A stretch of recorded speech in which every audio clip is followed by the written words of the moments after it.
Okay. Yeah, exactly. Yep. All right.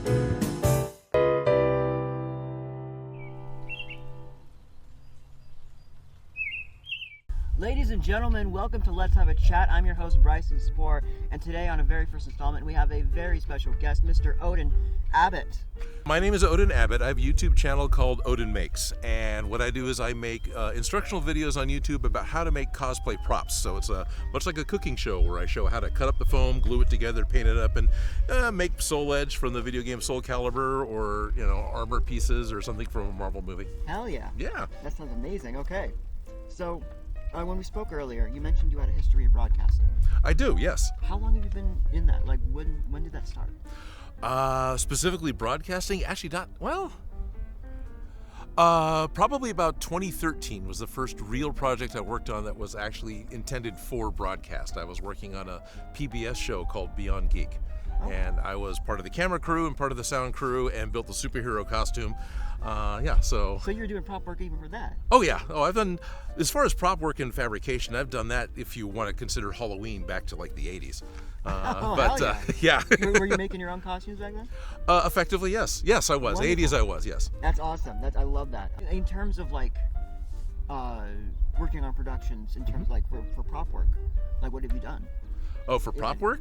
The majority of the stuff I've done has been for a lot of student films, a lot of small independent films. I've worked on a documentary called The 11th Day, which was about Germany's paratrooping invasion of the island of Crete during World War II, the only paratrooping invasion that's happened during warfare. And so I got to actually go to Crete, and I was effectively the German wrangler. I was the one that helped make sure everyone had the Fallschirmjäger uniforms on correctly, and the replica MP40 guns were firing and whatnot, which was a lot of fun to go and do. We spent like a month in Crete. But other things I've worked on, like with Beyond Geek, we redid, that show was all about different fun geekdom things, and the host would go and interview people with what they wanted to do, and then they would dive in and do it as well. So there were people who were being real superheroes out on the street, so we made a superhero suit for our host. There were people that were doing homebrew Nintendo cartridges, so when the time came to show how to reprogram and how to rebuild a Nintendo cartridge to put your own homebrew cart on it, Yeah. I was the one that had to follow the instructions to be able to do that, and then kind of did it on camera as the instructional for that. I worked for a YouTube channel called Smosh Yes. for a number of years. I did some research on that. I'm so glad you brought it up. Sure. And I was art department for them. I did props and sets for them for 4 or 5 years. What era of Smosh was that? I started, summer of 14. Okay. I think somewhere in there was when I started working for Smosh. They were still shooting in Sacramento at the time. They were shooting a sack? Yeah, they shot in Sacramento. I didn't know. That's cool. Oh, yeah. Ian and Anthony went to American River College. That's where they started. They did the Pokemon rap video while they were American River College students. That's cool. That's really cool. And did you work directly with them? Oh, yeah, directly with them, yes. That's awesome. They had a studio downtown just off of Highway 50, and would go in and I would help. I would build the sets. I would build a lot of the funky props that they needed, some whatever weird things. Uh-huh. I actually still work with Felicia. She was the main costume person for Smosh. Yeah. And talks about all the different costumes they wanted to do, and yeah, That's so cool. And it was the weird crossover, because if you have a costume and you have props, okay, what's a purse and what's sunglasses? Are those costume pieces or are those props? prop pieces? Yeah. And we finally decided it depends on where it is on the actor when the scene starts. If they're holding it, it's wardrobe. She was responsible. But if they pick it up, But if it was something that had to be in the scene, then it was a prop. Yeah. Okay. So it was this Cool. weird thing. I don't know if that's the way it actually works or not, but that's how Felicia and I figured it out. Cool. In terms of your own YouTube on Odin Makes, how long have you been doing that for? I started Odin Makes in 2017, January of 2017. So I'm coming up on 8 years, 9 years? Yeah. 8 years, I guess. I math. But coming up on a while. I guess, yeah, it's going to be 9 years in January. And that was because of Smosh.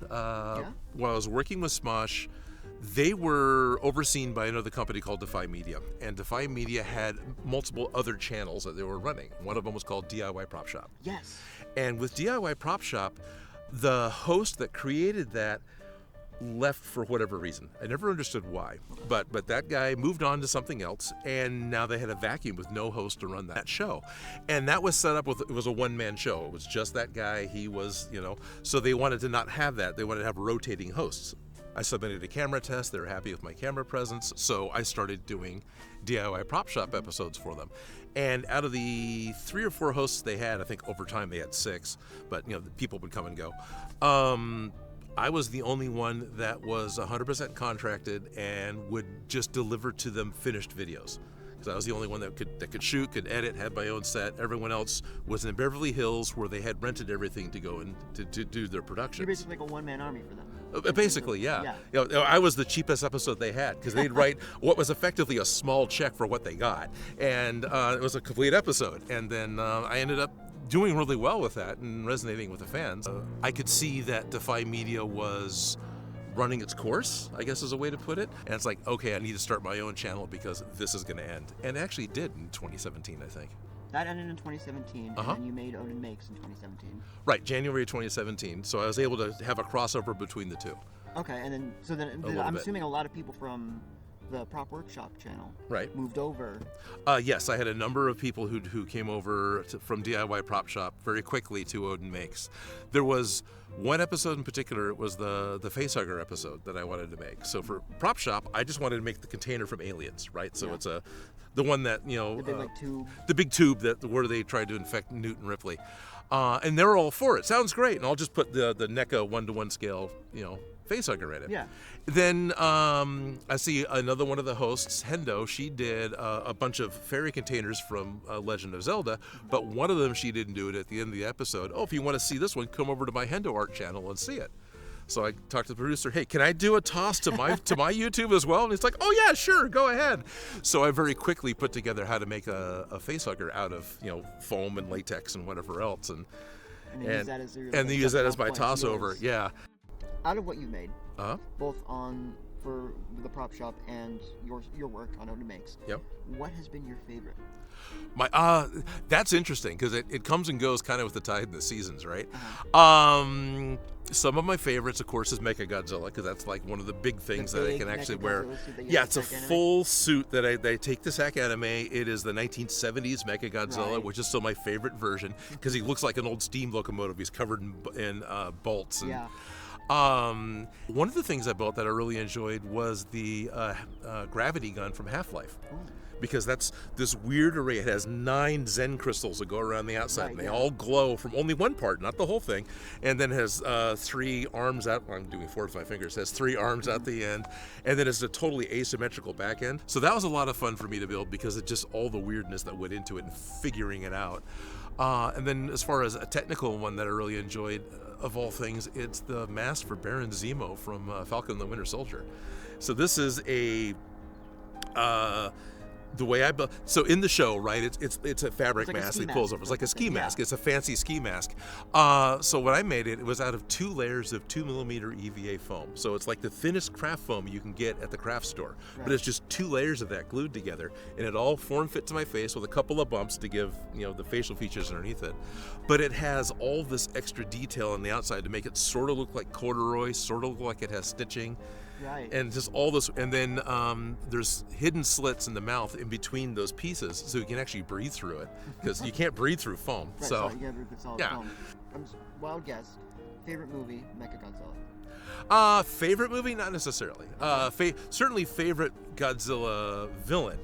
Generally speaking, when I get asked, hey, what's your favorite movie, the easy go-to for me is Tremors. Tremors. Kevin Bacon, Fred Ward, Michael Gross. It's a small community in Nevada, and they're attacked by giant underground worms. So it's kind of like Jaws in the desert. Literally, the writer was sitting on a rock in the desert and thought, well, what if I couldn't get off the rock because something was under the sand trying to eat me? And that's what started the whole thing. I love the movie because the characters all basically get along. You don't have the crazy dumb drama that a lot of horror monster movies have. Right. It doesn't totally take itself seriously, but the monster threat is taken seriously. And then the characters are intelligent. The majority of them survive. And the monsters are cool. They're Alec Gillis and Tom Woodruff created them, so they're the guys that did a lot of the Alien movies and like the A lot of the newer stuff, it's all Yeah. them. So the monsters itself was all very cool, and so I just always really enjoyed that movie for whatever reason. This is my favorite thing to say. Yeah, that one's my favorite. I've just seen that one a lot. It's one of those movies like, oh, this is on. I can watch this. Tremors. I'm gonna look that up. Who directed it? Ron Underwood. I'm trying to remember.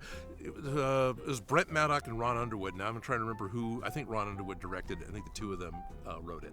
How do you feel about virtual effects versus practical effects? When used correctly, I don't have a problem with either one of them.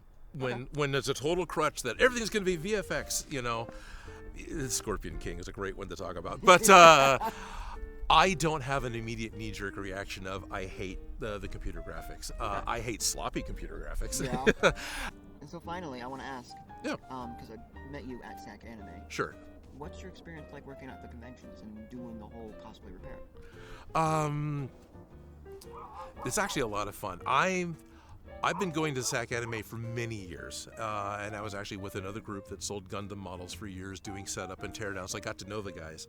Once I started the YouTube channel, still talking to them, hey, do we want to, and it was this, they weren't sure, and then the cosplay repair happened because the guy that was doing it suddenly didn't want to come anymore. Don't know the exact reasons. And so they asked, hey, would I be willing to take over that spot? And sure. And so they gave me plenty of space to go and set it up. And the experience has been really great.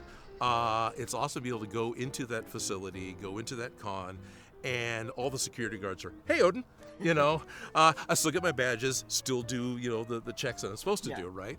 But yeah, it's great because it's like, it's a bunch of friends, and I get to go hang out with all of them. And then it's nice to hear that within the con, they never hear negative things coming from our booth. Talking with one of the guys, they're potentially asking me to do a panel where I do like an Odin Makes Live and actually go through building something in front of the audience live. And that would be awesome. Yeah, it would be. And it's something a lot of people have asked, and it's, I can do it, but I have to do it like a cooking show more than me talking about it as my videos, where here's how I'm doing this, and then I continue with that, and then I've got this one, and then I work at that, and then that gets me to this step, and so I end up having like 5 layers of something that's being worked on in order to work my way through an entire project in a short amount of time. How long would it take you to make, what would you make, and how long do you think it would take you to do, live? Live? Yeah. Knowing that I've been working with the stuff, it will take hours. Like, I can spend 12 hours throwing something together. I've done things quickly in 4 or 5 hours, right? Okay. But still, it's longer than you would expect the audience to stick around. Right. I get that. Yeah, so some of my props, have been pretty much that quick. But unless it's something really small, and not complicated at all. It's gonna take a while. It takes a while because glue has to dry, paint has to dry. A lot of elements completely out of your control. Yeah, things that are out of your control. Yeah. Absolutely. Yeah, I get that. Well, that's all I got. All right. Yeah. Well, this was Let's Have a Chat with Odin Abbott. I'm Bryson Spohr. I've been Bryson Spohr. Thank you for watching. Don't forget to like and subscribe. Yeah, that stuff.